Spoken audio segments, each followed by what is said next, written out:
میرے عزیزوں کیسی حیرت کی بات ہے کہ ایک وہ وقت تھا کہ جب مسیحی گھرانوں کی تعریف ہوتی تھی کہ ان میں طلاق نہیں ہوتی، ان کے لوگ جو ہیں وہ جھوٹ نہیں بولتے، وہ کسی قسم کے فراڈ یا چوری چکاری میں انوالو نہیں ہوتے.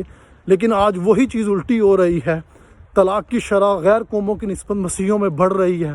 مسیحی جو قوم کے نوجوان ہیں وہ نشے، جھوٹ اور ہر قسم کے برے کاموں میں انوالو ہیں. لیکن میں یہی سوال کروں گا کہ سب کے پیچھے ریزن کیا ہے؟ اس کی سب کے پیچھے ریزن یہ ہے کہ ہماری اپنی انوالومنٹ، جو ہم بڑے ہیں، جو ہم خاندان کے سربراہ ہیں، ہم اس پر غور نہیں کرتے.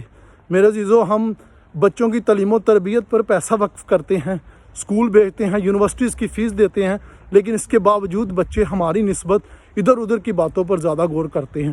اور اس کی سب سے بڑی وجہ یہ ہے کہ ہم نے اپنے بچوں کو خود ہی خدا کے کلام سے دور کر دیا ہے. لہٰذا خدارا خود پر رحم کریں اور اپنے بچوں کو ایسے چرچز میں لے کر جائیں جہاں پر واقعی خدا کی حقیقی تعلیم دی جاتی ہے، نہ کہ وہاں پر معجزات، نشانات اور ایسے تمام ڈرامے بازیاں اور دھوکے بازیاں جو ہیں وہ لوگوں کے ساتھ کی جاتی ہیں. اگر آپ چاہتے ہیں کہ آپ مسیحی تعلیم کو فالو کریں اور مسیحی گھرانے کے بارے میں زیادہ جانیں، تو ہم نے پوری مسیحی گھرانے پر ایک سیریز جو ہے وہ سٹارٹ کی ہے. اگر آپ چاہیں تو اس کو فالو کر سکتے ہیں.